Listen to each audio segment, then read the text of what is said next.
Le flash foot du jour au Real Madrid, Jude Bellingham promet une soirée historique. La motivation est énorme pour nous.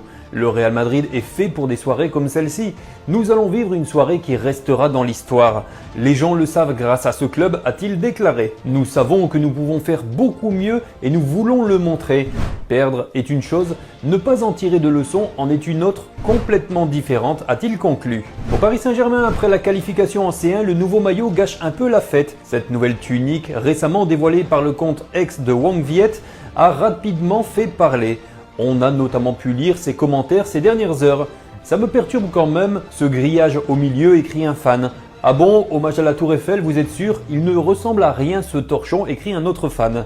Il y a toujours une année où on fait un maillot moche, peut-on lire également. Ce nouveau maillot est pour l'instant loin de faire l'unanimité. Il pourrait être porté pour la première fois par le club de la capitale française lors de la prochaine Coupe du Monde des clubs. À l'AC Milan, Raphaël Léao compte rester cet été.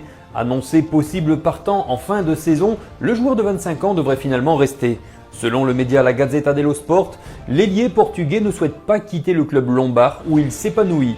Il compte disputer une 7e saison sous les couleurs milanaises.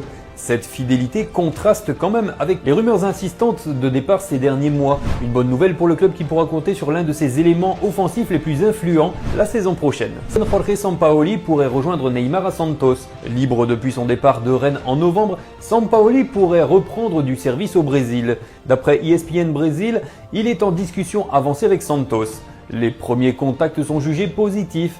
Après les refus de Tite, Dorival Junior et Luis Castro, El Pelado est désormais le favori. Sampaoli a laissé une bonne image au Brésil après ses différents passages. À l'Inter Milan, Inzaghi tout proche de prolonger. D'après la Gazzetta dello Sport, un accord est proche entre l'entraîneur de 49 ans et le club pour un nouveau contrat jusqu'en juin 2026 avec 2 saisons supplémentaires possibles, soit jusqu'en 2028.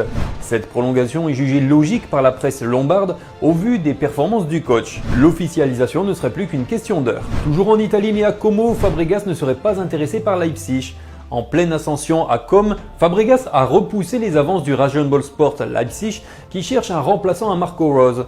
Malgré l'intérêt, le technicien espagnol a déclaré au journal Bild « Je me concentre entièrement sur Como, je suis heureux ici », ajoutant que dans le football on ne peut pas tout avoir en réponse à l'attrait de la Ligue des Champions.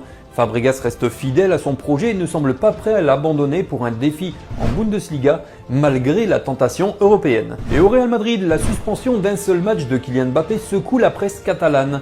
Mbappé a écopé d'un match de suspension après son expulsion contre Alaves suite à une semelle sur Antonio Blanco. Ce verdict, jugé clément pour le Français, s'explique par l'absence de blessure pour Blanco et le rapport de l'arbitre César Sotogrado précisant que Kylian Mbappé avait commis la faute en jouant le ballon.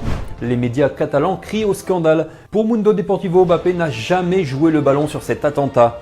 Le média catalan Sport, de son côté, considère que cette décision est la blague de la saison, tandis que l'Esportiu va plus loin sur ses réseaux en affirmant que cette décision est la preuve que le Real Madrid est favorisé en Espagne.